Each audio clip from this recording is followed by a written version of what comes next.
Welcome to the first Rung, Next Rung Gaming's 40K weekly discussion. I'm Pete the Humie, and this week I have Dan.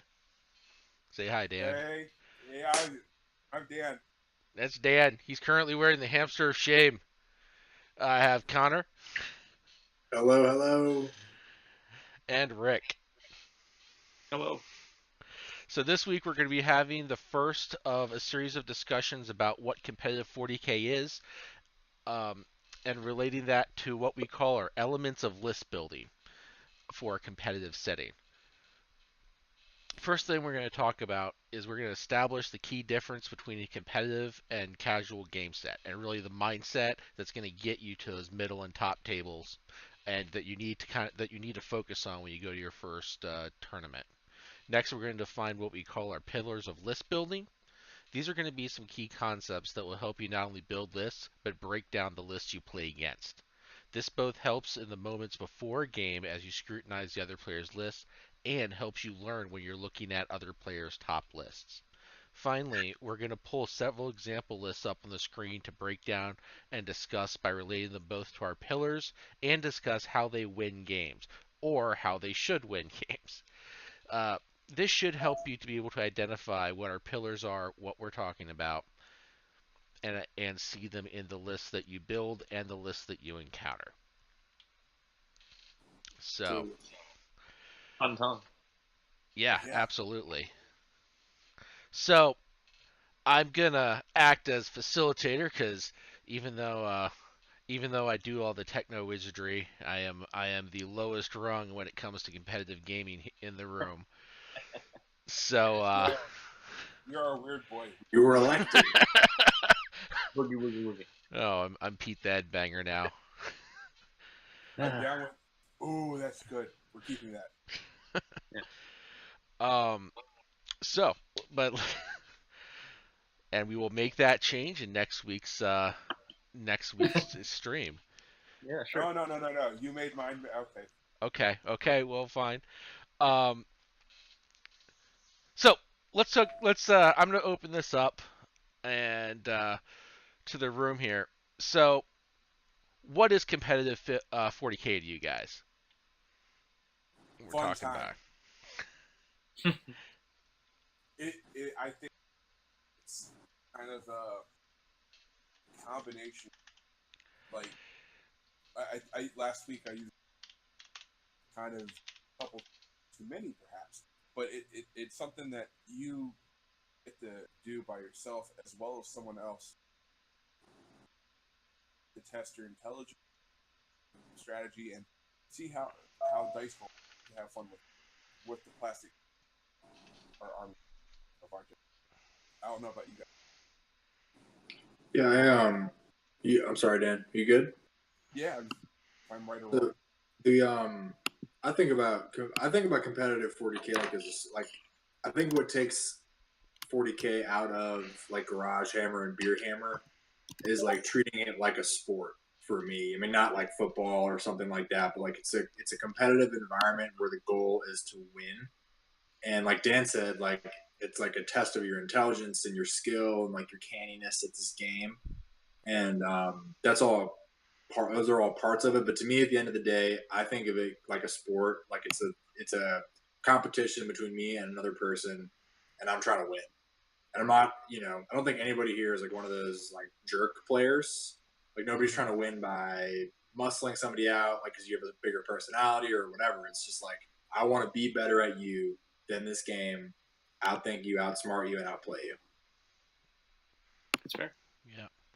So, what are the mindsets you going between like Beer Hammer or just casual games to really that tournament mindset? Rick, you. Yeah, sure. I think the real change that comes there is like when you get together with your friends to play 40K. You're more interested in like the story you're gonna tell, or like this.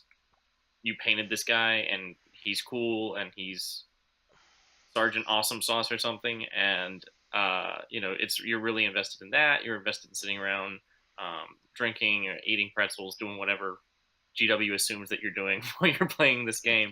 And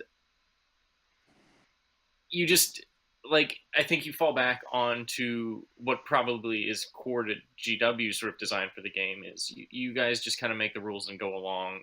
Like you read the rules, you play the game, you're playing along with the same rules, but exactness doesn't matter. When you shift to competitive play, I think that the mindset shifts to I'm no longer doing that. There are set parameters that we're going to compete on, and I'm going to follow not only the exactness of the mission, but also of the rules and interactions between my army and your army, looking for anything that'll give me the advantage. Um, it's the difference between like, oh, cool, my guys charge your guys and they make it, and I just sort of shove them against your stuff, to I'm actually measuring that 3-inch pile in and consolidate every time and making sure that things move the way they're supposed to and wrapping around as best I can to get the correct number of bodies versus just shoving my plastic dudes into your plastic dudes and saying this one's got a chainsword. Yeah, absolutely. Not that there's anything wrong with that, by the way. No. Absolutely not. That is the best part of 40K and why we all started playing. Yes. Because what is more fun than a 10-foot tall Superman with a chainsword? Yeah. Oh man. So I think you kind of touched on it. One of the biggest things to me that is and this is from my limited competitive play experience, but one of the biggest changes in mentality that I see between uh, kind of a casual player or somebody that's going 0-3 or 1-2 to between somebody that's going 2-1 or 3-0 is the idea of focusing on playing the mission, right? Not just killing the other guy's dudes. Killing the other guy's dudes is fun. I play orcs. I like killing the other guy's dudes, but And you but like dying. oh yeah, the dying doesn't matter. It's all about killing the other guys. I don't count my we'll make more orcs. We throw them out back, but no. Um, but yeah, so um, focusing on the mission, figuring out how you're gonna win. Um, not just not just rolling dice and shooting guys. Um, and I think the second thing is really playing really, and I want to take a minute about this. Really understanding and playing the mission, and not only the mission but also the terrain and the rules of the tournament. I am not a huge fan to any overseas watchers that we have. I don't really know the European scene at all or the Australian scene. But in the US, we pretty much have two major formats that seem to be the almost the defaults for competitive play, either the Frontline Gaming, the LVO format, or the Nova format. Both of which have their own terrain rules, their own composition rules, and various other things that you need to be really should understand as you're walking into that tournament, right? Absolutely. The thing on that's a great point, Peter. The thing that brings to mind is when you're talking ITC versus Nova is like the mission, right? Like the way that the tournament's set up. Like in ITC, taking something that's called MSU, which is multiple small unit, has advantages and disadvantages because one of the core thing of ITC, the way you score points according to the mission is by killing a unit, holding an objective, killing more units, and holding more objectives than your opponent. So like you can see how a lot of little trash units like a 5-man ranger unit here or like a 5-man space marine unit can be a liability in ITC because it gives up a kill point really easily. But in Nova, that's not how points are scored in Nova. It's like killing stuff is a lot less of a focus in a way. Mm-hmm. It's like if you have a bunch of 5-man units, that can actually be good because you can because your opponent isn't going to want to focus on your trash units in the back. They want to kill like what's controlling the board and like right now in the game. So those guys can do different things for you in different formats, and that's why like now that Nova season's approaching, That's Hmm. like something I had in my list is like a lot of big units instead of like a lot of big units and some trash units too to fill my battalions because they're Specifically, not as much reliability. Yeah. Yeah. the big difference where, like I said, for ITC, you have kill one, kill one, kill more than the Nova format. It just rewards for total. If you killed 50% or 75% army, they reward you that creates a whole, like I said, different conversation in the middle of the. Are you going to unit out? He said, focus on the stuff that. Is Dan cutting out for anybody else or just me? Yeah, Yeah. I think a little bit. Um, Is that any better? Much better. Yeah, this is the great thing about orc technology. It doesn't always work, boys and girls. He looked You at gotta me. I saw believe. him look at me, and now it works. I don't know what's going on. I'm gonna believe in. I believe it's the power of belief. Yeah, Red does make it go faster. Of it course, My it does. makes name, it go faster. my name is 3D Dan, not Dowling. So But I think that's a really good point. Yeah. And I know one of the big differences understanding the code of conduct, understanding the rules. I mean, LVO in the states is known for things, the way they play terrain.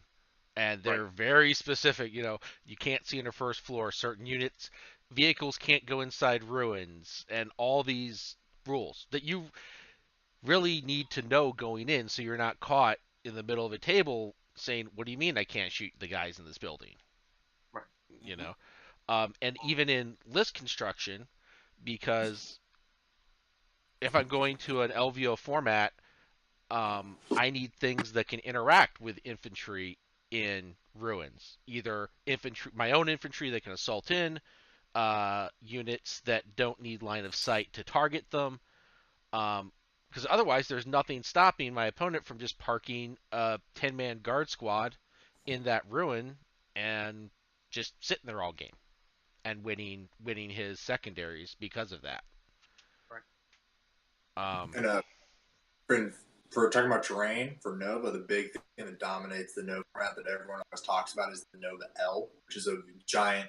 I have like a crappy one I made out of cardboard. It's like this giant, it's kind of hard to see, really, really big, let's go foot tall piece of terrain. There's two of them in the middle of the board, and that's like the defining. I think that's like the most defining feature of Nova is those L's.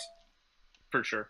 and one of the other big changes you're going to see. So if you go to Nova, every table is going to have essentially the same terrain setup, more or less. I think Yeah. they've gotten more uniform as time has gone on. At LVO, it's going to be the exact opposite. You're going to have every table is going to be different. So you just need to be aware of that as you're preparing, as you're list building, as you're getting used to what's going to be coming up. Right. Um, so let's go. So kind of talk a little bit about the mentality. Let's talk about our four pillars, right? Yeah. Now, Mhm. if anybody's ever done, and this is where we're pretty much going to focus on the pillars, what we're going to call the four pillars of list building. If anybody ever's played deck building games or anything like that, Magic the Gathering, Pokemon, Yu-Gi-Oh, Hearthstone, on and on and on. Some of that stuff's going to sound familiar if you've never done this in a war game, and if you have done, I mean, and if you're like me and you came from wargaming, this stuff's probably going to sound a little bit interesting. So so the four pillars we're gonna talk to. The first pillar we're gonna call archetype, your archetype. The second pillar is your win condition. The third pillar is your core design, and the fourth pillar is your synergy. Um, so let's start kind of at the top. Let's start talking about the archetypes. I can words. Mhm. Um, let's start talking about the archetype, boys. Okay, I'm. He's What are they? So Board control, right? That's a big one. yeah, board control, Yeah. meta counter, denial. Are you going to try to be a denial army? Are you going to go for kill points? Are you gonna stomp with knights and have like? just full tilt aggression. Mm-hmm.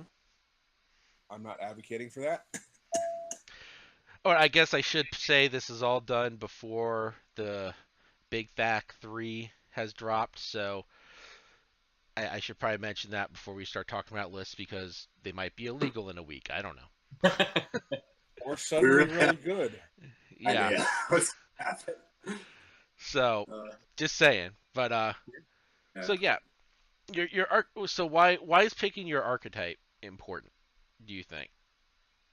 It helps identify how your army interacts with both the mission, your opponent, who you should be. If I'm board control, I don't need to necessarily be worrying about tabling my opponent. If I know I just need to hold the middle field objectives, and as long as I do that, I don't care if he shoots at me. I'll be good because I have enough bodies or enough saves or anything along those lines just to hold those points. So I'll hold more, I'll win the game. Yeah. I know Connor kind of plays an elite kind of horde army where you play witches mostly these days, Connor, right? I've moved away from the witches at this point because of cold, Oh. really. Mhm. But I mean, but Dan, the way that I interact with looking at the pillars that we've been talking about a little bit, area control is big because I have really big units. I have really big squadrons of guardians, and they're all fearless from my avatar unit, and I can stack defensive buffs on them, so I can achieve like the board control of like 40 guardsmen with one 20-man guardian blob, and it's not going to die. Yep. So it's like a weird kind of board control where, like Dan said, it's very elite. At this point, I'm playing with like 60 guardians, so it's getting a little more comparable to like a guard brigade, but it's like it's a weird style.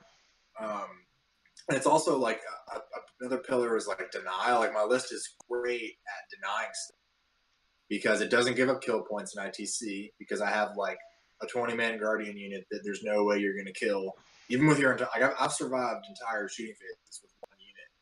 So it's like, it's that's a cool thing you can sort of play with is tapping into multiple pillars with sort of a strange meta list or not like anti-meta, but an off meta list. Right. And I find it really effective and bring to play. Right. Yeah. So yeah, like Connor's talking about, you can blend archetypes, and I think that's probably where some of the more interesting ideas come from. The area control or just straight up denial is a classic feature that we've been watching since the beginning of the edition. Whether you were doing Abaddon with Fearless Cultist or you've moved into Fearless Guardians, that's you can achieve a lot with a big unit. Absolutely. The one that we keep skipping over is like the kill point focused sort of archetype, which I feel like that's Dan's real forte in terms of I run a Castellan. Not only do I run the Castellan, I run two other big brothers with them. Right. Unlike Connor's list, which has a very tight, you can't score many points off of it, I bleed secondary. But I have built my list around being faster to achieve my secondaries and primary win than my. Sometimes it works. Mostly it works, but sometimes it doesn't. If I play someone who's cagey or has not necessarily a hard counter, but something that I'm not expecting, it goes sideways very quickly. But my whole list is I would like to table you by turn 4 for my max points ITC, as it were. Right. Turn 5, 6 to pad my score. Right. I think an important thing to mention in like this discussion is I know Dan and I mostly play ITC. I think ITC is like the dominant competitive format because Nova is a lot more seasonal. If you ask me, I mean, it's just like you kind of play that like over the summer.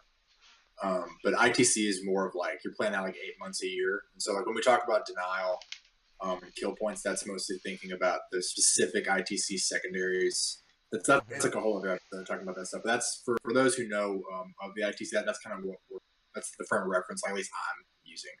Yeah. Mm-hmm. Yeah, And a really good example of like a denial list is like a pure custodialist. Yeah. Yes. mm-hmm. If you have like 15 bikes and like 2 like shield dudes, like you're not gonna get hold. You might get hold more if you don't die. You're not gonna get kill more. There's no way to pick secondaries against it. That's a really strong example of a pure straight up denial list. Very like the most elite denial list you can build in 40k at this moment. Except for like 4 nights, but whatever. Yeah. Absolutely. There was so like for people that know, and for those that don't, we're coming off of a period of time where there was a very dominant list in the game where you would run the Loyal 32, which is just a set of guardsmen to get some CP, and then you would run a Castellan, and then Blood Angel captains with special upgrades to make them effective at countering other knight armies or Primarchs or whatever you were running into. There was definitely a couple of lists that were floating around in that were not as popular because they were designed solely to screw that list over. There was a particularly good Dark Eldar one with Grotesque and I think the Prophets of Flesh. That the entire point of the list was just to be like, all right, I can muddle through any game that I go up against because I've got good invuln saves, and then when I hit a knight or a Castellan list, I'm just going to take it apart. So you can run lists like that. You can look at what's popular in the game and just be the person that spoils other people's um, winning streaks in tournaments, which I always like those guys because you show up for a reason, and it's to ruin someone's day. But it's perhaps not the best way to play 40k if you're trying to, get top tables. Yeah. And interesting to bounce off of that, and sort of tie it back to like different formats and terrain pieces. Is if you look at Nick Nonabodi's Nova list from last year, that's like in the same idea of what Rick's talking about. That was a list that was designed to beat the Castellan in the Nova format because you had these big L's in the middle of the table that are block all line of sight, and they're ruins, and grotesques are infantry, and infantry can be ruins. So you had a list that could just rush into the middle with 14 grotesques, and it had the incarnate in it and all sorts of shit. And so they just run into the middle. They wait. Castellan can't do anything, and then the grotesques explode out of the ruins, and they start doing what's called a tri-tip, which is where you essentially you lock a model in combat so it can't move or leave combat, and then you just start bouncing from combat to combat. And he had other elements in there to do that as well. But that's an example of a list that was built specifically to win an event in the format with the terrain and to combat the foremost meta list at the time, which was like Blood Angel Smash Captains and a Castellan. For sure. And I would say a recent example, which caught me by surprise, I play Thousand Suns, right? And the Dallas Open just happened this past weekend, and someone took squads of Rubik. And I'm still angry about it because Rubiks are bad. This dude won. Won because it's definitely he's a great player. I would never disparage anyone that wins an event just on you shouldn't have deserved to win or anything like that. But it like rubrics in a larger meta and having played TS Thousand Suns the entire edition, like they're not as efficient. And this guy pulled it out because he went into an event, he understood what the meta was, he understood what the rules were, and he made sure that he could benefit off that in the most sort of aggressive way that he could. And some of that is into probably ITC has changed their missions recently. There's a little bit more. ITC is kind of notorious for favoring kill points, but they've shifted a little bit, and it seems like holding objectives is much more viable now. So rubrics are really hard to kill. Yeah, absolutely. Yeah. So that kind of brings us into the second pillar, which is the win condition, right? Because you can't, killing the other guy's dudes is not the best way to win a tournament game. I know it's a little bit counterproductive. Sorry, Dan. I mean, it's an archetype, but yeah, usually. Yeah, I mean, well, killing the other guy's dudes is a way to get forward, but you're not going to be shooting. You should not be shooting for tabling your opponent every game. Right. Whoa. So really, when you're building your list, you need to think, what is my win condition going to be? What does my list do? Right. Um. So for like right now, I totally stole one of the Adapticon orc lists. That's very bad moons, very shooty. It runs the 25 Ludas and a Morkanaut and a Gorkanaut and the super shooter and mech Yeah. guns. It And sure Grots. sounds like you're trying to kill things. Um, and my list, what does my list do? It's an orc list that kind of castles and shoots stuff. Well, Grots are really my board control win condition. And just I just bring 90 Grot bodies that just are big, are just lots of dudes you got to shoot at, basically. Mhm. Um, so when you're building a list, though, you got to think what on your guys' list. What are some of the tricks? Like when you're building a list, what's your win condition? And also, I think this is probably one of the most important things to when you're evaluating your opponent's list. You're going to want to identify what does their list need to do to win, because Mhm. countering that, the train of thought should be, okay, I know Dan's list needs to table me by turn 3 to win. What can I do to keep him from tabling me? Right? Right. So, Actually, I had a very key. I was having a fellow ladder climber, Ted, and one of our friends, Ryan, was there, and the conversation came up that Ryan is just now getting to the point where he's forcing himself to. It's not just about like, there's a Castellan on the other side of the board. That's how he's going to kill me.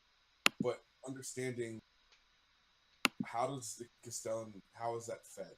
What does it, the Castellan, as big of a boogeyman as it is, only has so many guns to kill so many. So knowing that, if you split out your force, say, here's 6 different things that I'm holding pressure, can realistically only kill 2 or 3. You know, I think that's an important. yeah. So, what do you else think about that? Yeah, I mean that's definitely true. Understanding the opponent's win con, like the Castellan is held up as a scary boogeyman, and it does have limitations. I would say, yeah, looking at my own, thinking about my own list, I feel like I play Thousand Suns, and I typically run Zangors so that I can do the turn one throw Zangors in your face, um, teleport deal. And I think a lot of people look at it and assume that the Zangors are the win condition, and I'm planning to lose them turn two, turn one. Like they're just there to be annoying for you. Like I don't care about them. Um, I do. my All Zengar lives matter. all Zangor lives matter. Yeah, my real win condition is that I'm gonna move out to the center of the board, and whatever the mission is, I'm gonna control the board, and I'm gonna dictate who gets points where and when. And it's I'm definitely playing. I'm playing a game of I think I can play 40k better than you. Um, and it's not that I think I'm good or better than everyone else. It's just that's the game I'm playing. I'm playing. Can I play 40k better than you right now? And can I set the limits and terms of how you're going to engage with me? So I usually go for I throw the Zangors out as a turn one, turn two distraction. You get a couple of turns to work through that while I sit on objectives and score kill points using psychic powers and stuff. The real firepower of my list doesn't get into place until turn two when it gets to the middle of the board because I'm shooting at 24 to 30 inches typically with psychic powers and pink aura shooting. But if I can get that center of the field, I can have enough bodies that it's hard for someone to work through because I'm going to throw 50 Zangor bodies at you over 2 turns and then drop 30 pink horrors. And you're fighting 5 up invulns and 4 up invulns, and I can make them -1 to hit or give them +1 invuln. Meanwhile, anything that isn't super beefy is just dying with no save. Um, so yeah, I would say the psychers and just the sheer amount because I'm running always at least 120 models. I think board control is probably my archetype, and then my win condition is points. I'm going to score points on objectives. I've been like a win condition topic is something I have been chewing on recently, because I know that for me, I sort of have like because my primary goal in competitive 40K for the past year and a half has been to play with the Incarn. Who's the avatar, the Yunari. Right. And she's a really weird model. She costs like 337 points. She's a huge chunk of your army. You really have to build the whole list around her. So like my motivation has been figuring out how to play her effectively, which led me to copying a list by a guy named Sean Naden, which led me down the rabbit hole of character spam. So for a long time, I was just learning how to play character spam correctly.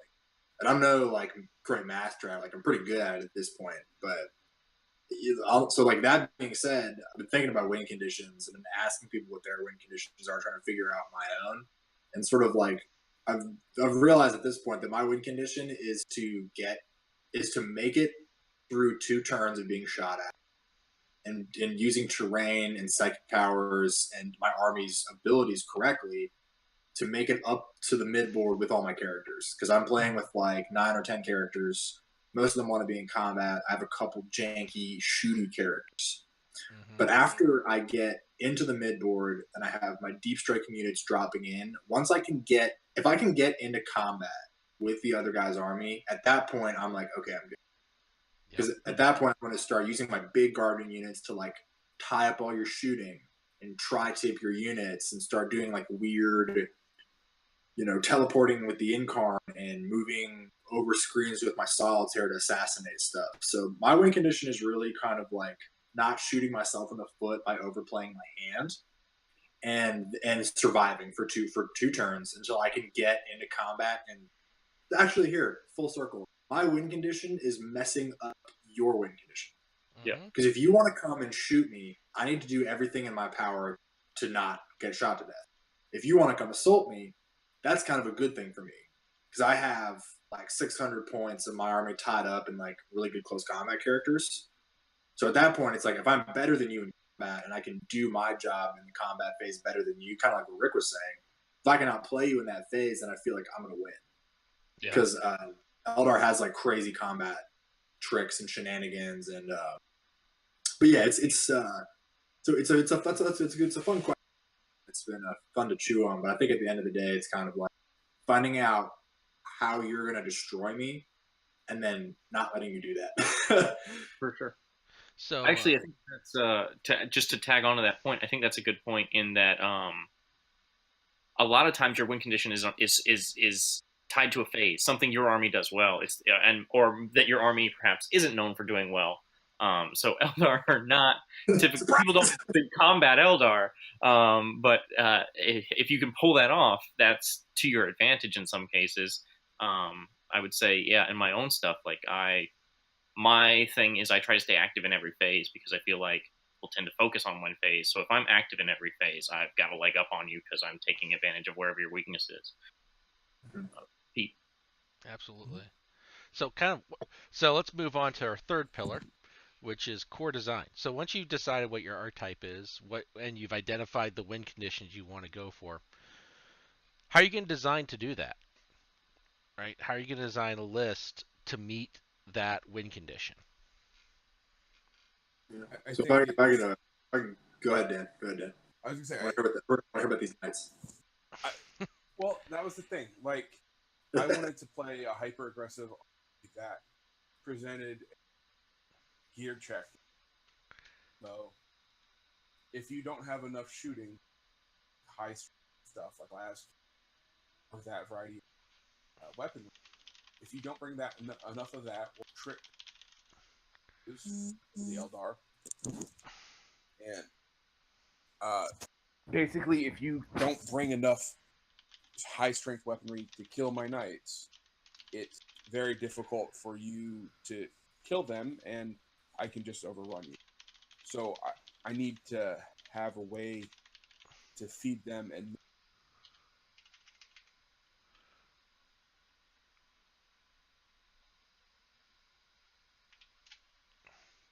We lost Dan. Yeah, I think Dan. Oh, there went We Dan. dropped them. Dan, no. Oh, we lost Dan. The stream's all messed up. Everything went Oh. sideways, boys. It'll pop back. It'll Yeah, pop it'll back pop back. when he gets back on. Do you But want to jump? What about you, Peter? so yeah, I mean, when I list build, there, see, there you go. It's power of Can you guys belief. hear me now? Absolutely, I don't know what the fuck happened. I apologize. it's okay. It's okay. Still love you, Dan. I appreciate it. So I mean, So- for sorry. So Basically, just I don't know what people caught or didn't caught. Just the summary was, I run knights, and they take command points to really run at efficiency. So that lets them exceed what they're perhaps designed originally for. So I looked to ways to capitalize on that with guard or ad mech battalions to give me cheap screens, but also serve a secondary purpose of fueling the engine. yeah, Absolutely. Yeah, that's distinct. I like that. and I guess for me, um, I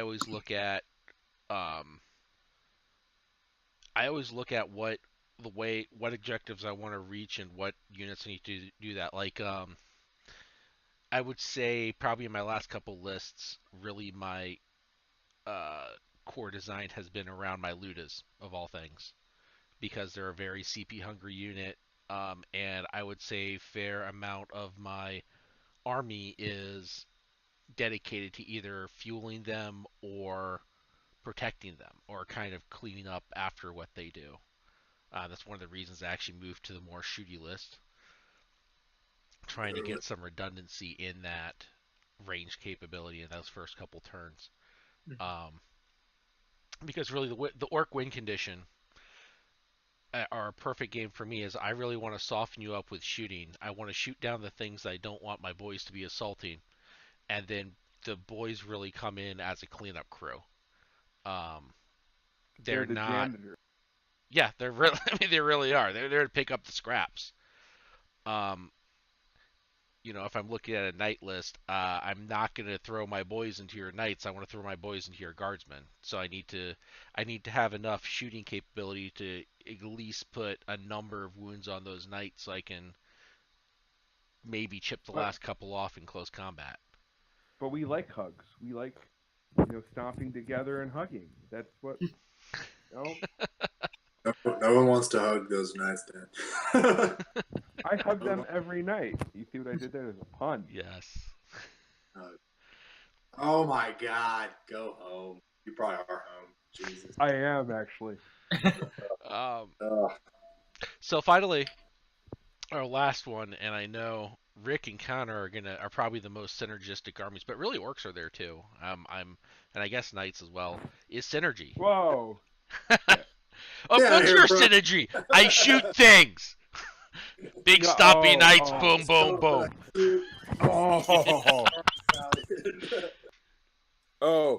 Can I want to jump in. Yeah. So the Nova list that Rick was talking about was actually a guard brigade, most commonly Catechin, with a Blood Angel battalion and the Castellan. The reason that you brought the Blood Angels is because they had a lot of mobility tricks and they wounded knights or toughness 8 at 3 up, which is huge when you brought Thunderhammers, which were a consistent form of. The reason why it wasn't 3 or 4 knights, but Guard Brigade is because Nova, as we've talked about, it doesn't necessarily matter if your units are being killed in droves per se, as long as you have more at the end. So the Catechin specifically punch a little harder than the average Guard Brigade. So Ganyo and Phil, I want to say Radakauskas, I forgot his name. I think it's Radakanai. Yeah, they're the ones that popularized that list because the Catechin were able to almost do what kind of Connor's doing with the Guardians now. They would be able to tie up units that weren't expecting to be tied up by toughness 3, strength 3, but they were actually strength 4 and were punching a little bit above their weight. Mm-hmm. And where I'm going with that is, right now after Chapter Approved 2018, AdMech got a lot of buffs and points. They're actually, I think, one of the cheapest battalions you can take. However, most people will say, oh, you go Mars because you have Belarus's Call, you go Stygies 8 because they have a -1 hit. I specifically have a problem with uh, like Warp Time or Doom or some very specific spells that mess me up. So I actually went with the Gaia Forge because they have a stratagem similar to the Sisters of Battle and Black Templars and a few other ones that if I have an infantry unit within 24 inches of that caster on a 4-up, I just say no. It's not affected by if you rolled a 12 or have a plus 10. But just, I have a 4-up to deny. And I can only do that once a turn. But if I can stop Doom going off or Mortarion getting Warp Time into my knight, that matters. So the synergy may not be as nuanced it's more nuanced and not as readily available as like, well, here's my Thousand Suns casting spells and the rest of my Chaos Space Marines that benefit from it. But you have to delve deeper into that level to fully appreciate what some of the more winning lists or competitive lists are about. Yeah. Think about synergies. I know that Eldar is a book. I mean, every book has a lot of synergy. Really interesting synergy. If you look at it as a super faction, you have 3 books, and you have Yanari, which can upgrade 1 book to make them have Soul Burst. So, like, Dan mentioned the Gaia strat for the plus. Yep. So like something that I was telling the guys about before we got on the air was like I'm running my 60 Guardian Incarn. It's not mine, it's Sean Naden's, but like I made a cool addendum to it that I'm happy with, where if you look at the stratagems in the book, you can deep strike 2 units for command point. Wouldn't normally be able to deep strike. So I have 3 Guardian units. Most of the time I'm deep striking 2. So that's gonna leave. I'm always gonna have 1 on the board. So that's like a scenario that I'm always gonna be faced with every game I come to. So your list design, you get 3 detachments. I've got 1 detachment that's Yanari, and that's gonna have all my heavy hitters in it for the most part.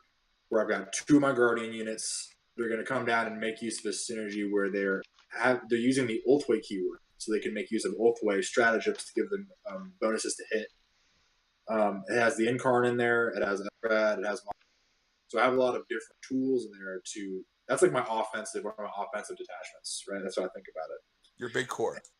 My big core. My big core in list building is the Incarn plus 2 units of 20 Guardians, because what character spam needs is a really good screen, and Guardians are like one of the best screens in the game, outside of like Plague Bears, really. I mean, and they can do more dynamic Plague Bears. But anyways, so I have that, and formerly I was just putting all 60 of my Guardians in that Yanari detachment and calling it. When I was, as I've been list building this week, kind of like to prepare for the FAQ, I've been sort of like doing interesting, fun stuff. So I'm running like both of the avatars. Like the Avatar Arcane is on my list too, and he kind of sucks, but I was just wanting to have fun with it. So I ran him in another battalion. That was my second battalion, because another big thing about building synergy and having a list core is I always bring a double battalion, because I need command points because I'm Elbow. Because we have a lot of good strats. So my second battalion is an Elatok battalion. So I know that I'm going to have 1 Guardian unit on the board regardless. So why not just make them Elatok? Why not just make them -1 to hit all the time, or outside of 12? Because I know that they're going to get shot, and the other 2 aren't. So like I need to build that defensive synergy into my list, because going back to what we've been talking about, like what's my core? My core is like the Incarn and some characters. How do I defend them with a really good screen? How can I upgrade this screen within my list building process? Well, I take a detachment that has a natural defensive buff on my already defensive unit. So that was like a cool synergy that I came up with the other day. That it's one of the really rewarding things about playing 40K a lot, is you sort of like you dive into these really deep rabbit holes of things, and you come out the other end like, my Guardians are a Elatok, and it's like, this is awesome. To be fair, he actually was like that. At one point, he's like, yeah! And we were like, wow, okay. Yeah, get these levels. Ugh. Oh, yeah. I'm loud. I'm sorry, viewers. I'm loud. No, it's fine. Teasing you. But yeah, so that's like another example of like Dan picked Gaia for his AdMech for that stratagem to shut down stuff like warp time, so Magnus and Morty can't just come wreck his face. I've picked in a late talk Guardians for one of my Guardian squads out of 3. So when I play guard, like all I have to do is spend 2 command points on turn 1 to stack another -1 to hit on top of what they already have, and then the entire guard army is hitting me on 6s, and I'm like, great. Like there's no way you're gonna get a kill. I have some abilities to get kills at range on turn 1 with some characters, and that just it makes my list all the stronger because I dove into what synergies can I apply to this concept that I have to make it even beefier and better. And I'm terrified of it. Dude, you come down and play me, bro, because you stomped the shit out of me last time. It made me really sad. Because So you failed charges. That was it. Right. well, you didn't. But anyways, we can get into that another time. But yeah, that's kind of my spiel on synergy. It's just like dive into that book and the great thing about the FAQ. My last point. The great thing about the FAQ right now, the way that it was turned on to me to look at it is just like use this time. We're all in limbo hell and refreshing the Warhammer community page 80 times a day to see if the FAQ comes out. Just like build a list that you're never gonna run in a GT. Like, I'm never gonna run double Avatar at a GT. I don't know about that. Well, I mean, I might, but I'm probably not going to. Not like for a multitude of reasons, it's not the strongest thing I can run in my current format. But in that process of building this like weird thing, I discovered this friggin' awesome synergy that I never would have otherwise, and it makes me more excited to play what I like playing, which is a fuck ton of Guardians and some sweet characters. Because now, turn 1, you're never going to kill those Guardians. Like, you're just not going to do it. So it's great. Challenge accepted. What Yeah, I is these definitely modifiers to hit you people speak up? I hit on 6s. 5. True. Oh, Ludus, but I'll hide. I'll hide. Yeah, synergy. I definitely blow it out or expand it outward of just what you see in your book. Like Dan was saying, it's really obvious that Chaos Space Marines have the Heretic Astartes keyword, so you can cast spells on them from Thousand Suns. But don't overlook the keyword system, because I get a lot of mileage out of the fact that I can put the demon keyword on things by giving them a Disc of Zinch and making Disc of like chaos demon things work on them. Those are always the interesting sort of like, oh, those count as demons. The other thing is, but to what everyone else is saying, the finding things that work for your army, especially looking out at that broader sort of keyword, where you can use that across multiple detachments. I run Chaos Demons with my Thousand Suns. I run Pink Horrors, but I summon them turn 1 because Thousand Suns have a 1 CP stratagem. They roll on 4 dice. They don't take any mortal wounds. It's really easy to roll the appropriate power level to just drop 30 Pink Horrors turn 1. It gets me 6 extra inches of movement. If you have a screen that's out there kind of on your 24-inch marker, I'm going to shoot it with Pink Horrors. And then Zangors are going to teleport over there.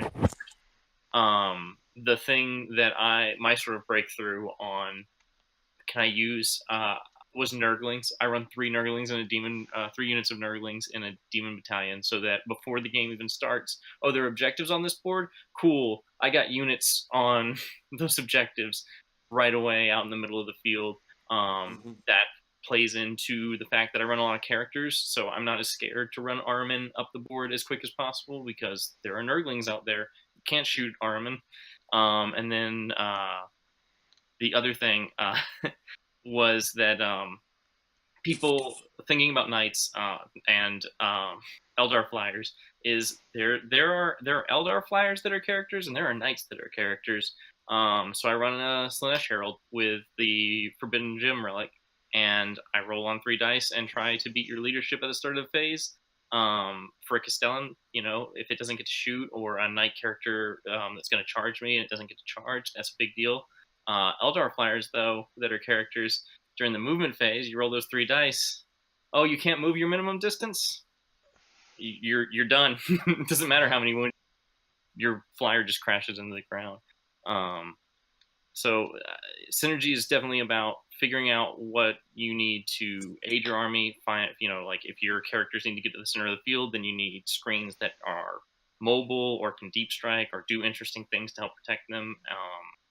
If you the other part of that is definitely pay attention to the keyword system. It is a work in progress for Games Workshop, especially on the 40k side. But if you've played Age of Sigmar and you're familiar with it, like you can find a lot of broken things to do based off I fulfilled these requirements. Let's play this stratagem on this unit, even though they shouldn't be able to. Yeah. Mm-hmm. So now, humble viewers, we are going to look at a pair of lists, one of which is my own personal creation, and the other one's actually good. um, Good is a Do we relative get- term. Do you get to guess which one is yours? sure. Okay. There's nothing wrong with either of these lists. Yeah, that's a serious face right there.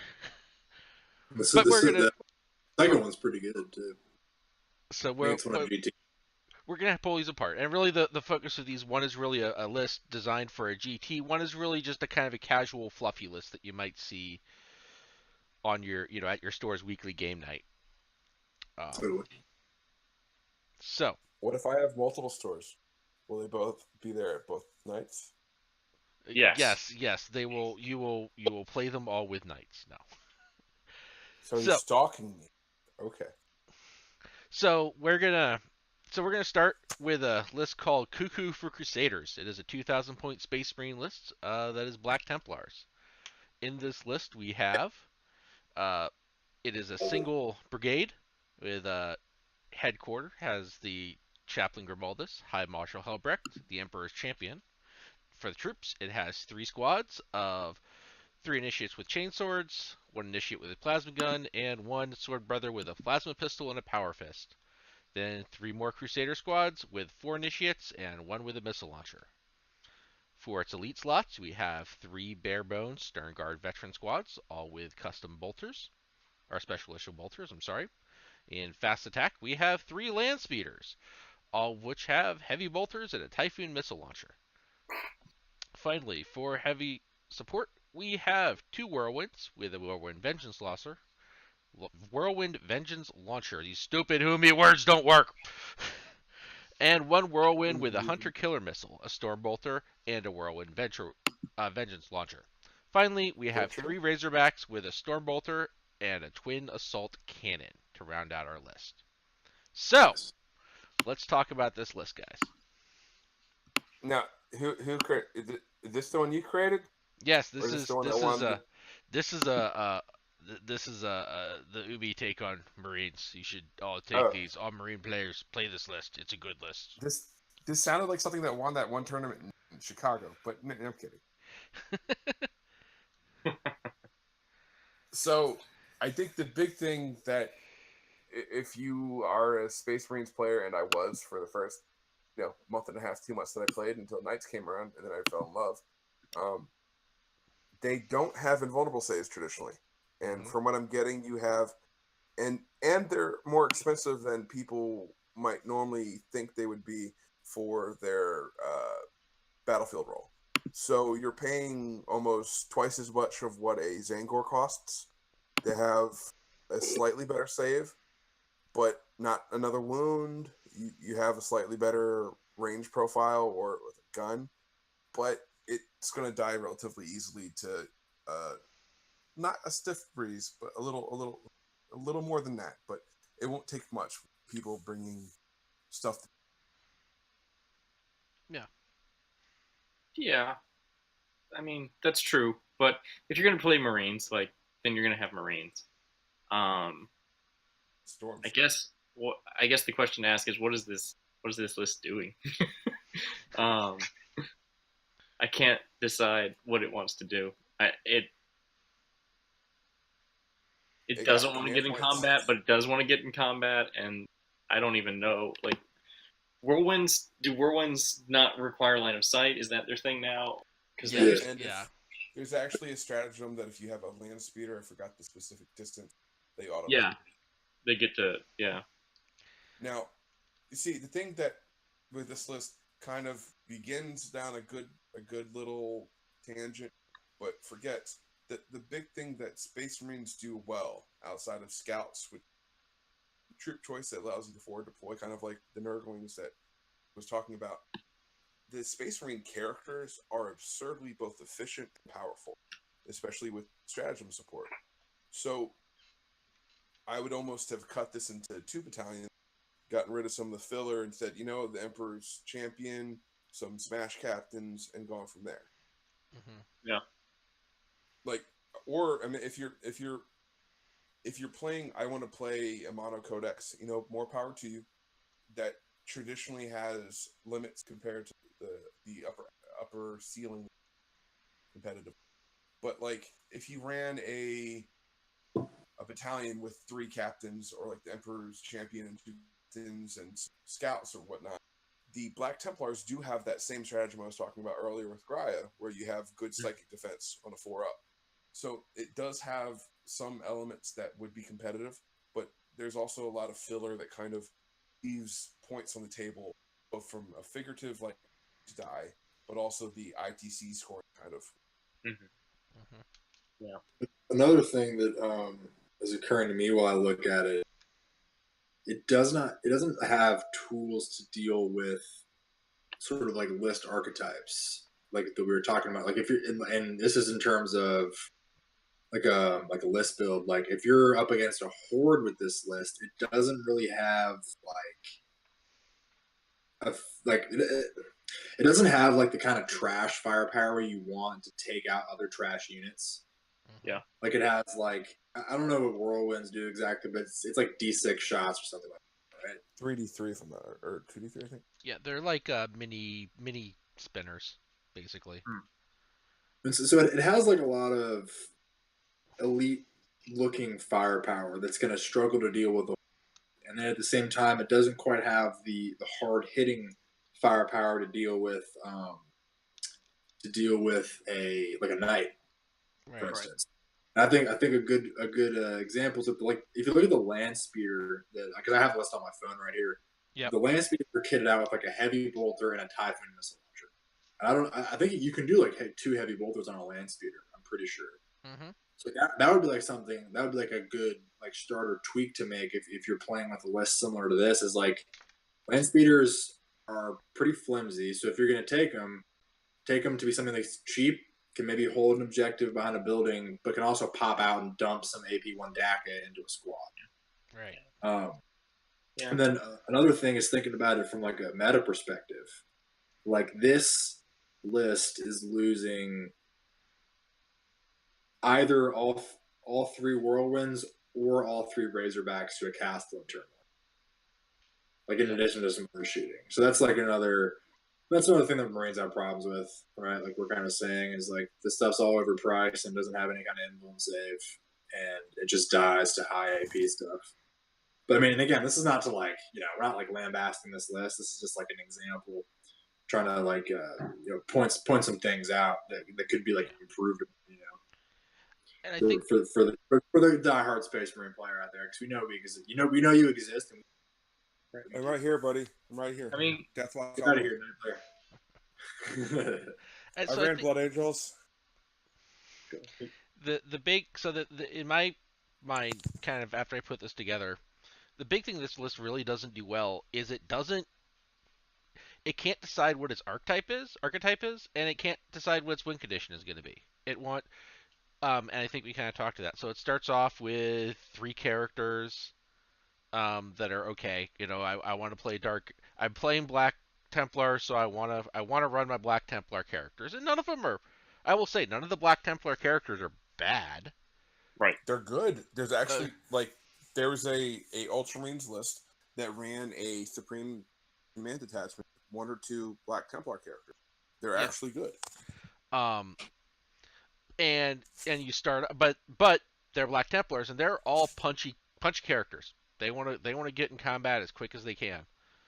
Then you got some Crusader squads that really and this is where you start to fall apart, right? So really, your characters, your troops, they want to get into close combat, but then half your troops want to sit back and shoot missile launchers. The whole rest of your army wants to almost sit back in gun line. Right. So you're really splitting the difference, and then you have really expensive land speeders. So your whole army, aside from really your very small close combat unit and your land speeders, all those stern guards, half your troops, all those royal ones, they're just going to sit and castle up. Okay. Right. But then you have your land speeders that are going to be running off totally unsupported, and so they're very fast. So you can't decide: are we a melee list? Are we a gunline list? Are we a I'm actually gonna take this a step further. So one of the things we keep talking on is like point efficiency, slot efficiency, that kind of thing. So if I'm not mistaken, the land speeder is approximately almost 100 points, even with the Typhoon launcher. I'm mhm, Yeah, 98. 90, So 98? Yeah. So for I believe it's 90 points, you can take in that same like say you want to build a brigade and you need a fast tax. You can take a biker squad for I think 69 or 70 points, where you have three bikers that have the same wound count over three models, but each of them have effectively a storm bolter. And the Yep. way the new beta bolter rules came out 3 months ago in the White Dwarf supplement, if you're a biker or a Terminator or a vehicle with the Adeptus Astartes or Heretic Astartes, you fire your rapid fire bolt weapon, irregardless of your actual rapid fire range. So the bikers, there's three of them for 20 points less. They're getting 12 shots total over three models. That's four. Yep. And it costs you 25, 30 points less. Exactly. Something that I just popped into my head, and I think we could have a whole other show on this, talking about this, and looking at stuff on BCP. Like if you're, if this is like something like a list that you have, and you want to like sort of take it to that next level, you could hop on BCP and look at great Space Marine lists. Something that Yep. the person that I think about is Reese Robbins from FLG, ran a really cool Ultramarines list at this past year's Nova. Peter mentioned that the list doesn't know what it wants to do. It's got like the Crusaders who want to go punch stuff, but then the rest of it's like a gun line. It's got the speeders that like are really fast, but they also want to shoot. So it's like it's a weird purpose. Mm-hmm. And if you sort of like take this to the next level, you can take inspiration from Reese's list, which is basically a Space Marine gun line with Gilliman for countercharge that has the And banner for buff. and for buff. Exactly. Oh yeah, and for how can I forget buff? But it has it takes that gunline thing to the next level where it has this sweet relic banner that says if you kill one of my guys and he's within a certain distance of the banner, he gets to shoot you on your turn. So that's like taking it like a book synergy and cranking your stuff up to the next level. And like as I mentioned, net listing at first, and that's one of the great benefits of like BCP and Facebook groups and stuff like that is you can like take the stuff that you want to run, like Space Marines, find somebody who's running Space Marines and doing really well. Like he made the top bracket at that shit. That's crazy. Like in the depths of the Castellan meta he did, which is amazing. Right.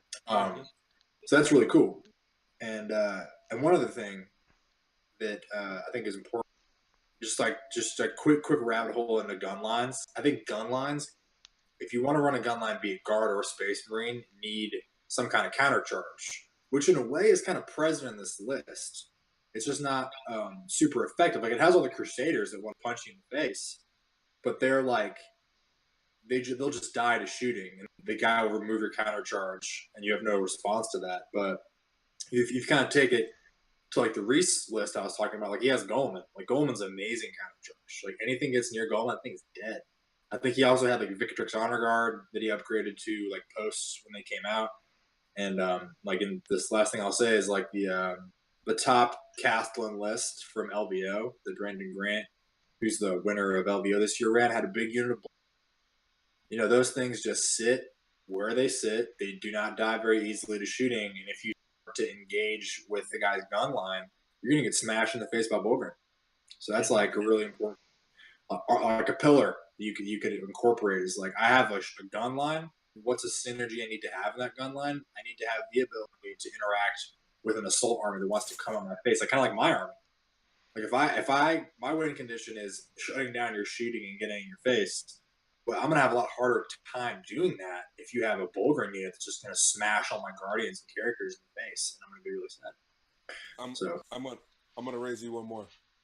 raise I me. know we're using our own personal lists as examples, but most people will tell you 4 knights is the correct counter meta list to run. They're not necessarily wrong, but I noticed that not even against pure horde, but like the lists kind of like Connor's are people who are just running more bodies than normal. I didn't have enough shooting with 4 knights, so I actually slotted in 2 wyvern in my guard battalion. The wyvern. Because explicitly that allows me to get upwards of 15d6 mortar shots at 48-inch range that I can ignore line of sight. I get to rain down on troops and screens that I don't want to waste a Castellan or a Crusader Knight. That is not the Crusaders; these are better. I'm kidding. Knights aren't overpowered, but it was the last little dove for my list that I noticed that I had to do. Mm-hmm. Absolutely. Yeah, the only thing I want to add is BCP would be best coast pairings. It's an app. There's a player and a tournament organizer version. There's also the website, but you can use any of those to look up the list, like Connor was suggesting. Thanks, Rick. Yep. Okay.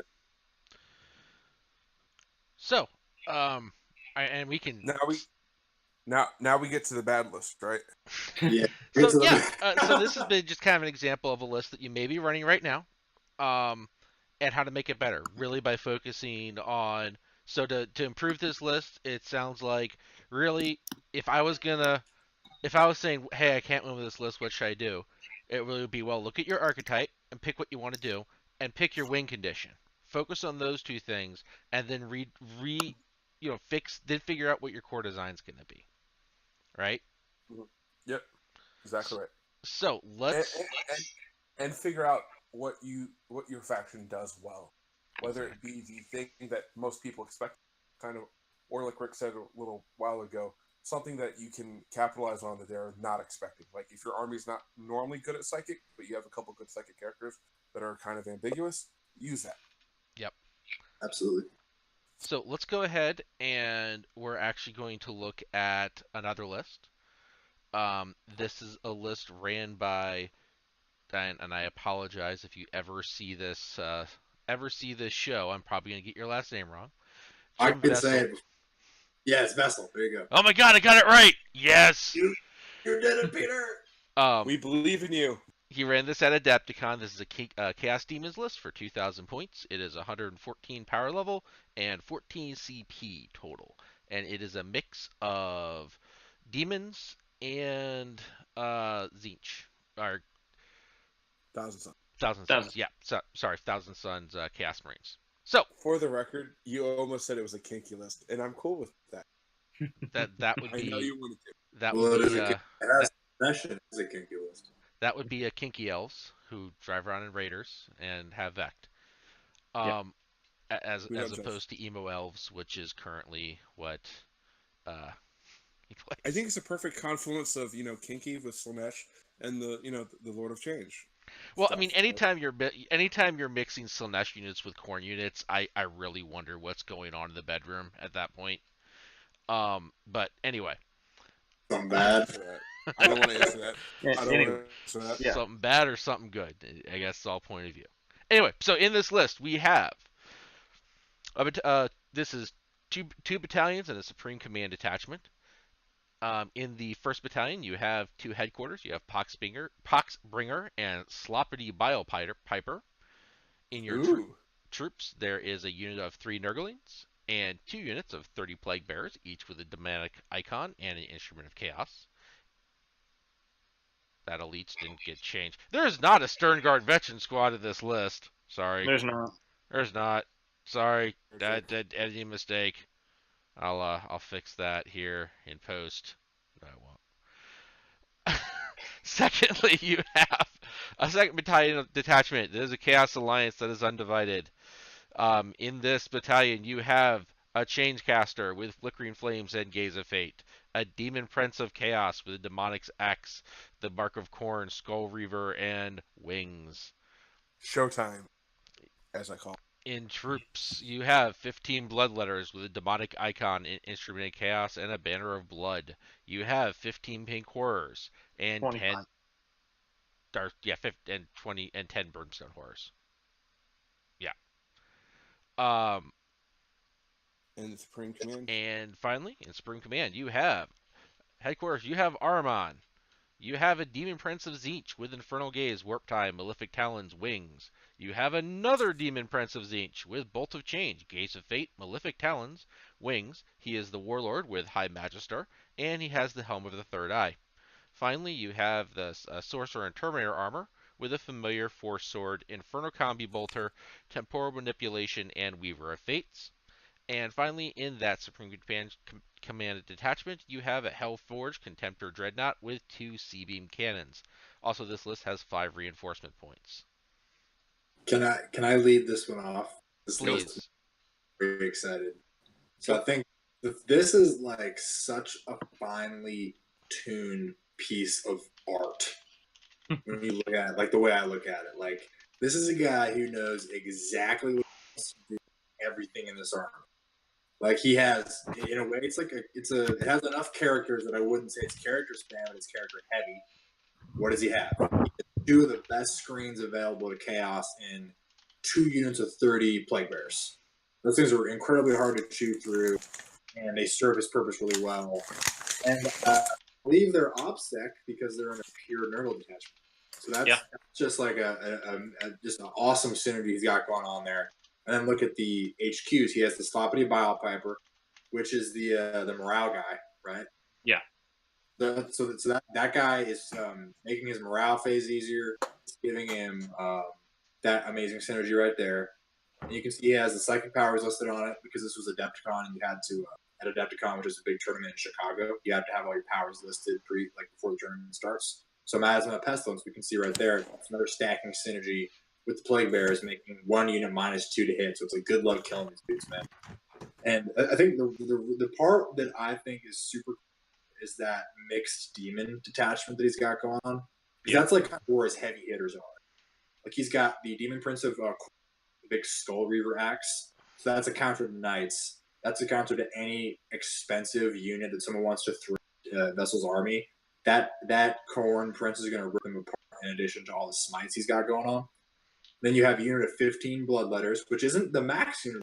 I think you can take up to 30 in a max unit. But you can see he's got them with the Banner of Blood for -1 CP, so a 3d6 charge. So this is like an amazing surgical scalpel unit that got going. Because at 15 models, you can you'd be surprised at the spaces you can fit 15 models into. Mm-hmm. This is like he's sending these guys out, rip something up after he's got his 25 pink horrors to come down and clear screens. Mm-hmm. So you got 25 pink horrors that are in addition to being really shooty, they're also a great screen unit. They can get plus invuln with some stratagems. So that's freaking awesome. And then he's got 10 brimstones because that's just the cheapest thing you got in that battalion. And then you go into the Supreme Command where you've got your Tzeentch, which is where you're going to get all the psychic might from. That's where a lot of the offensive capabilities list. Not a lot of, but like a big chunk of the offensive capabilities from the sister coming. Lots of smites, a lot of targeted smite powers, things like that. And then the piece de resistance of the thing is I heard Jim this on a podcast. This Hellforge Contemptor with the C-beam cannons. Dude, C-beam cannons are ridiculous.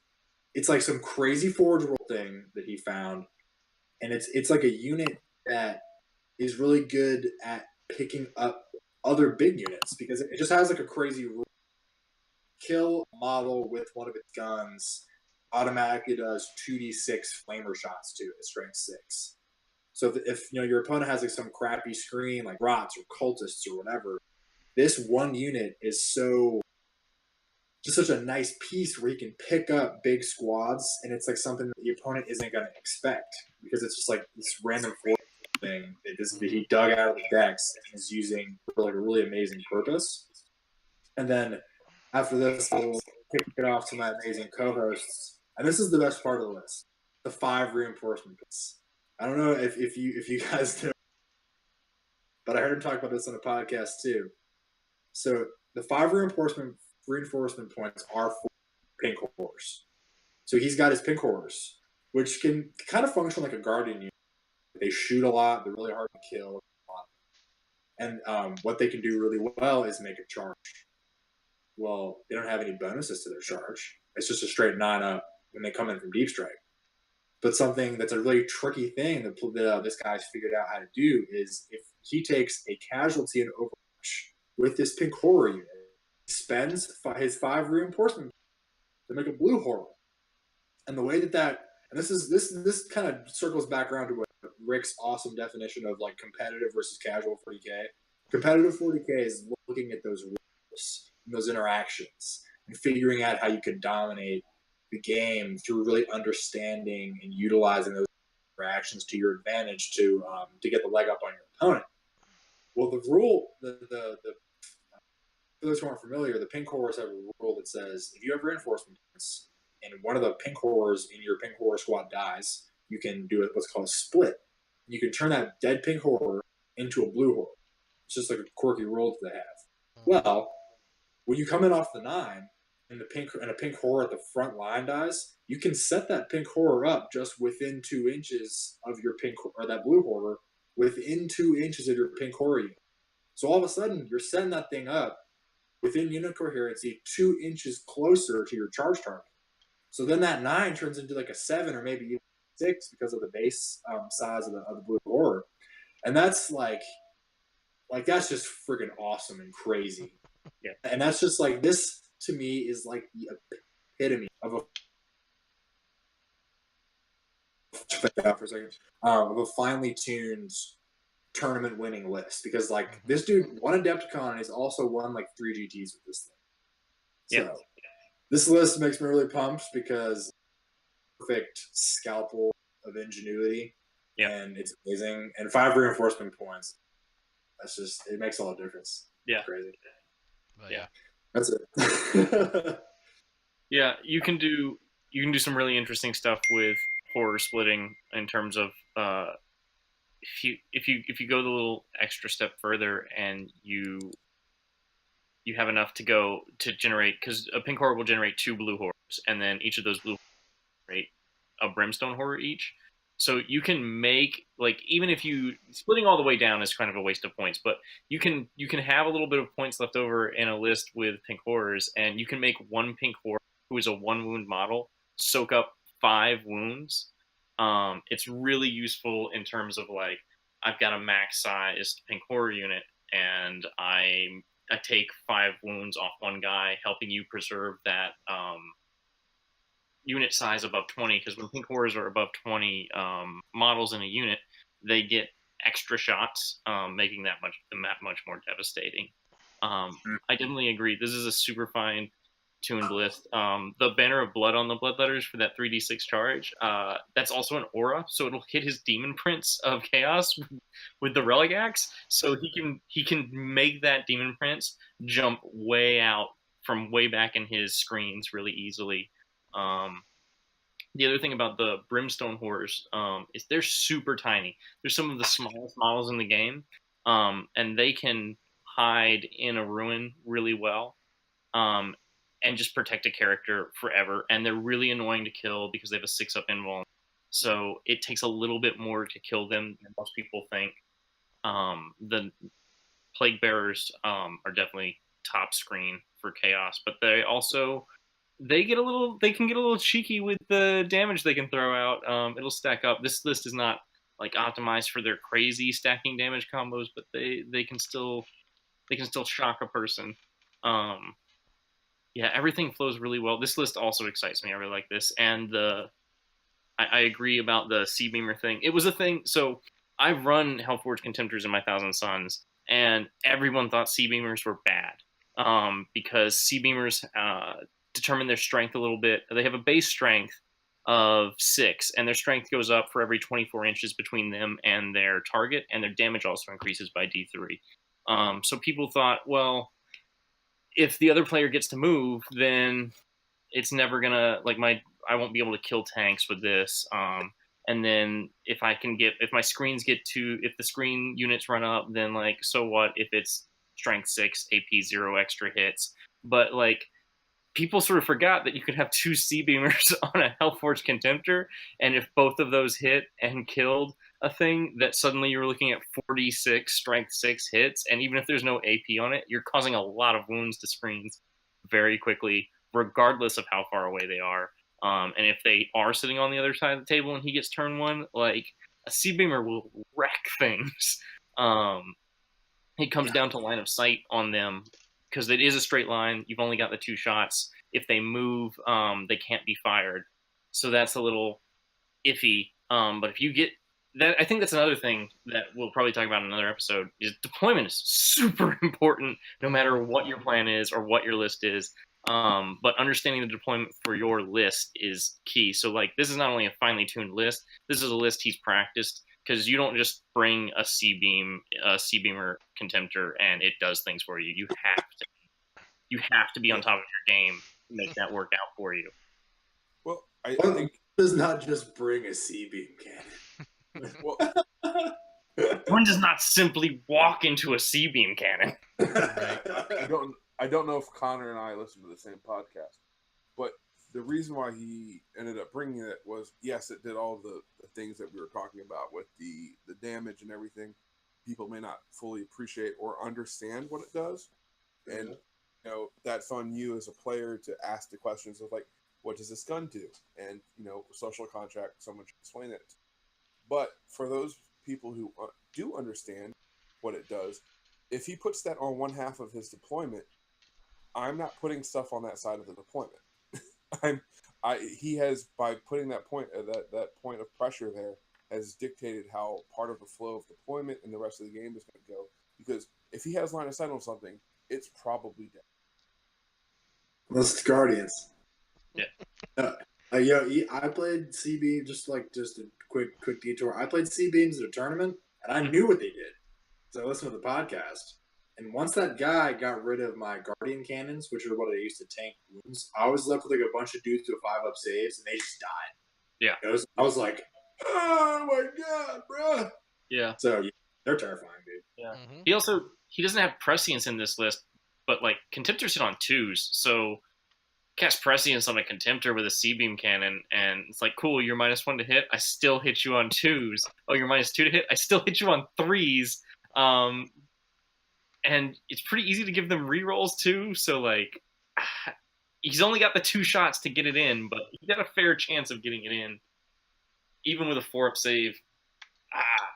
It's And a when you solid get weapon. it in, That's what I love about it, though. It's like Yeah. he knows exactly what he's doing with it. Like it's Yeah. not like Jim Vessel won Adepticon with 4 C beam dreadnoughts or 3 C beam dreadnoughts. Like dude had 1. Right. He had 15 bloodletters. The dude had like everything is just so. And another thing, the dude's army is like the most beautifully painted army I'm sure. probably that's ever won a GT. Yeah. That's a kind of a crazy statement, but like that thing is incredible looking. Yeah. Beautiful. The other thing I really like about this is he split so in the Thousand Suns detachment he split the bonuses. The Demon Prince is a warlord for High Magister that's +1 to casting, and then the sorcerer and Terminator armor has a familiar which is also +1 to casting. A lot of Thousand Sun players will stack those so that they've got +2, and then you can use a stratagem to give him another +2 as long as you have your characters in order. So he's got a +4. People like that because it's like, oh, this power is definitely going off, but there's a lot more utility in spreading your bonuses around here. Because Armin has an 8-1, the Demon Prince has +1, and the Sorcerer has +1. These are reliable casters. Mm-hmm. Yeah. So this is really an example of a list going back to that Razor Scalpel. When this list was put together, he really had a firm idea of what his archetype was going to be, a very strong idea of his win condition and the design he needed to make to get there, right? Because we talked about, he had exactly 15 bloodletters that synergize with his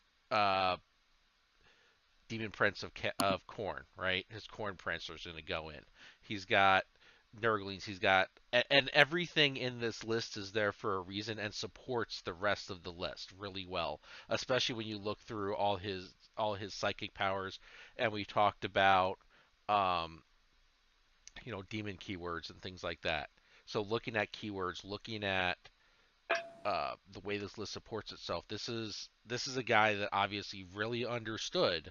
When Jim put this together, he really understood exactly what every piece in this army needs to do to get him to his win condition. Okay.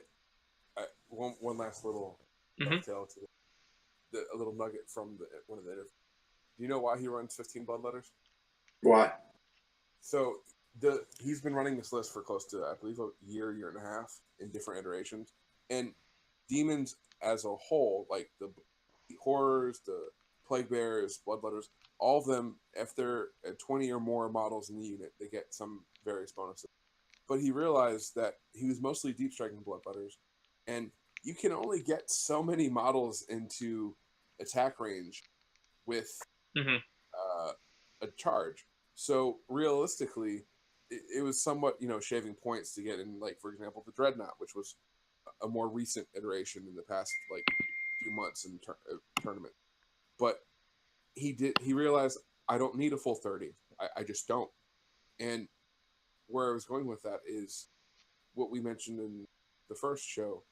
All the finely crafted lists only really run smoothly through gameplay and knowing what your list can do and can't do, and if you need to change it by throwing it at an opponent over and over and over and seeing what needs. He talked about how he played that, like I said, for over a year and has fine tuned it to where it is today because of the meta and what he wanted to do and what he realized he could, shave off because he didn't need that access. Yeah, Which is always so, the experimenting. Absolutely. so cool. Let's talk Guardians, baby. Always a big experiment. Right. Great. Oh yeah, man. So yeah, Awesome. so that was a look at two lists. Plot twist, that wasn't really his list. That was Pete the Humies. I'm actually going to second that Yumi idea. is secretly Jim Vassal. Yes, I'm really Jim Vassal in my other life. No, I'm going to second that idea of how many guys can you get in combat, because that's actually one of the reasons the last orc list I've ran for a while was a list that ran 4 bricks of 30 boys eat, and get the number of guys you can get in combat. There is an upper limit, and that's something you really don't. That's probably a conversation for another day, but really looking at the difference between what looks great on paper and how things work in execution, that's my best example of that. Um, yeah, I might have 30 boys in that mob, but I only get 18 attacks. So 18 you attacks. may want 20, 22 because you're not Exactly. expecting them to live more than a turn. Yep. But you get close to it. Yeah, I mean, it might be better to just get 22, 23. I still want to be, above 20 so I get that +1 attack, and I want a little bit of buffer to absorb Overwatch, but that full 30, that's 10 wasted dudes, basically. Yep. So, Preach, brother. um, so we're gonna, so going forward, we're going to probably expand more in specific parts of list building, game playing, and really get into that tournament mentality, which really there is a lot of mental changes when you're doing tournament play, and I hope you stick with us and listen to us go through them. I did have a shout out, if I can be so kind, if people will deal with me. There's a wonderful website for those of us that are analytically minded. It's 40K Stats, so it's 40kstats.com.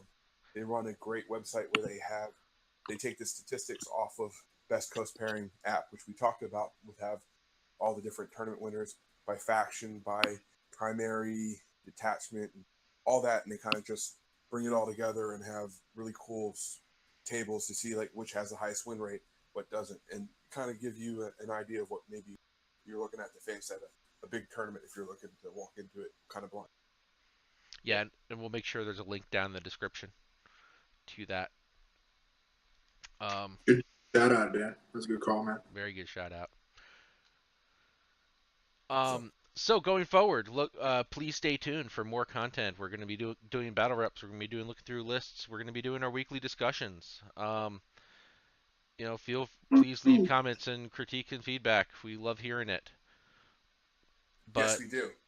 follow I'm a us on Celeste Facebook, demon. follow us on Instagram, and all the different social medias. We're even going to do the twittering, the tweeting, the Twitter apocalypse. Internets, boys. All those internebs, all those We're umi locked in, interwebs. They don't make baby. any sense. I hit them with a club and nothing happens. Well, my mic works, so that works. So I Yeah. Yes. Good. But thank you for joining us, and we hope this was a helpful discussion for you. Please turn in next week, Thursday, for another episode, and keep climbing the ladder, everybody. And with that, Good night, this is guys. Pete the Ed Banga signing off. All right. Good night, folks.